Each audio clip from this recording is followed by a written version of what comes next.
Hey everyone, today is Wednesday, August 1st. Yesterday I talked about how I was building a Gestalt character, probably, and last night and this morning I did. My friend is playing a Paladin Rogue with the intention of going, what is it, like Grey Guard, Grey Cloak, something like that. And so I racked my brain, I searched online, and I found a build that I liked. The Warblade Factotum. The Warblade is a character class, a 20 level class, from the Tome of Battle Book of Nine Swords. It has maneuvers, it has stances, it has some pretty nifty passive abilities, and it's primarily intelligence based. The Factotum is a jack-of-all-trades class that can mimic the abilities of many other classes with more and more depth as the class goes on. It's also 20 levels. And at level 1, yeah. I'm from Waterdeep. Therefore, I start with a Masterwork Rapier. It's one of the things I chose.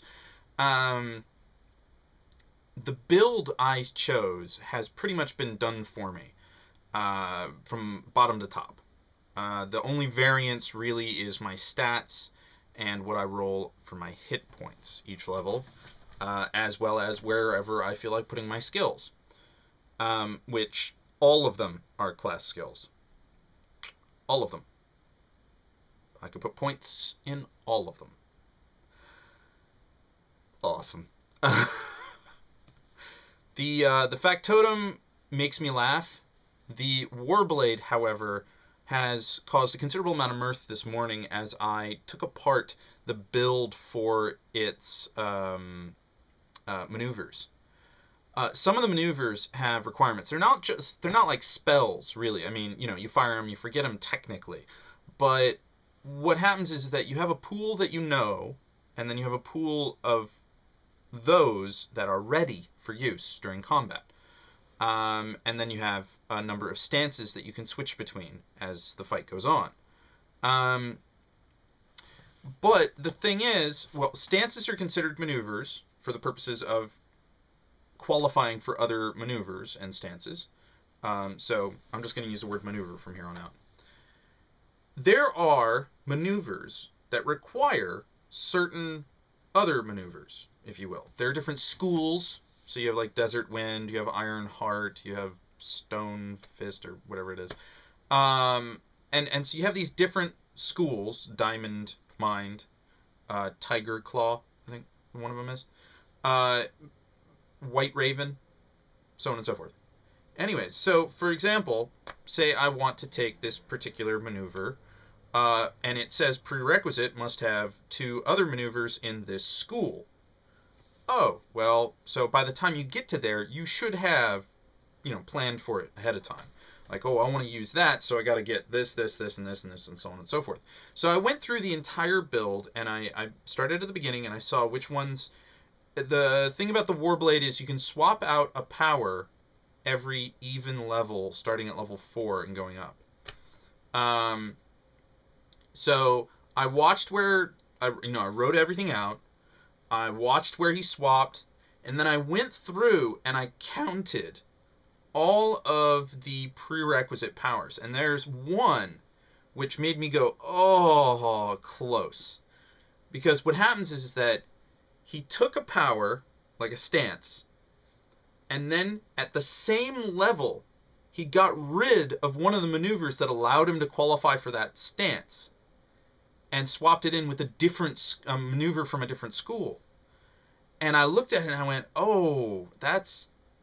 But then I read the rules, and the rules as written state nothing about keeping prerequisites after you've already got the ability. So I went through the list, and now the way it's set up, you technically do have all the prerequisites, because it says you have to have 2 of this from this type of school. You have to have 2 maneuvers from Iron or Diamond or what have you.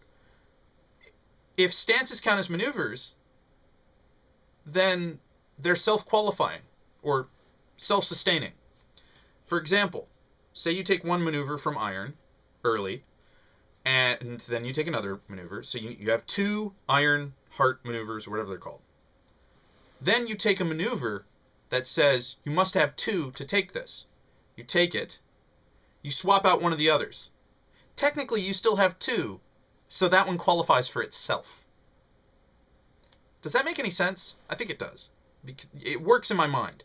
Basically, item A and item B help qualify item C for existing. Then I go and I remove item A. Item C states that B and C allow C to exist, essentially. It's weird, and I looked up the errata. There's nothing about it. And specifically when it comes to feats, they did say that. Like, you cannot lose a prerequisite and you continue using this item or what have you. So, I mean, they would specifically say if that broke it, and it didn't. Also, there's another thing where my dungeon master was all ready to go rule 0. No, this rule cannot exist, or I'm going to change this rule, or what have you. Because the there's an ability for the Factotum you get at level 3 that allows you to spend 1 inspiration point to get a die of sneak attack damage, an extra d6 on a sneak attack. And he asked me, is there a limit for this? And I looked it up in the errata, and I was like, no, there's no limit.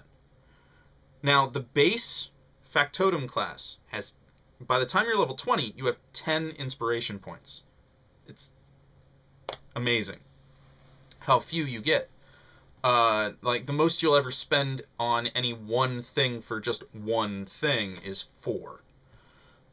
So essentially you get maybe 2, 3 things, and then you're out for the fight. And then at the beginning of the next fight, you have a new pool. So they come back every fight. The issue is there's a feat called Font of Inspiration that was printed only on the Wizards website with an article talking about how to bring factotums into your Forgotten Realms games. And so I read it, and it says every time you take this feat, well, the first time you take this feat, you get 1 inspiration point.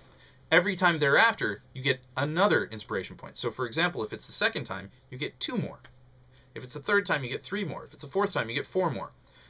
So you get this exponential increase of inspiration points.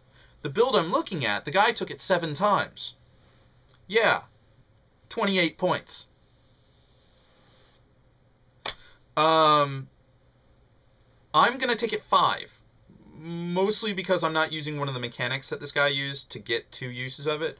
So I'm going to wind up at the very end of the game, or at level 20, with 25 inspiration points. Now, I told you all that to explain the whole extra d6 thing. There's no limit on the number of d6s you can get using your inspiration points. So theoretically, using a guy's build, you could have 38 d6 on a sneak attack. Sure, that's all well and good, but you're out of inspiration points for the rest of the fight. Or you didn't spend them at all. Why the hell are you a Factotum if you're not spending your inspiration points? So I basically told my DM, I said, look, I have no intention of ever doing that unless I'm desperate. And even then, probably not. I will have so many more options available to me by the time I'm level 20 that dumping 25 points into doing 25 d6 on something isn't worth it. I would hope to have better equipment and better abilities by then. Simple as that. I don't see myself ever using more than 10 in a go. But I am glad that this Font of Inspiration exists so that I can have more than 10 points per fight. As it is, at level 1 you start with 2, and by the time you're level 20 you have 10. Yeah, glad this feat exists, because as it stands, the Factotum normally, without the Warblade added, would be out of resources quick. As it is, at level 1 you have a couple of abilities that take 1 point only, and you start with 2. I took the feat twice, so I have 5. Yeah. Which gives me 5 times in a fight I can spend 1 point to improve my attack, my damage, or my saves by my intelligence modifier. And then I could also spend 1 point to increase a skill check by my factotum level once a day per skill. So +1 right now, but it'll get better over time. So yeah, that's about it. I need to think up a name, and I want to write down my Warblade abilities on index cards so they're easier to use, rather than having to reference the book every time. I think I got a stack of index cards somewhere around here.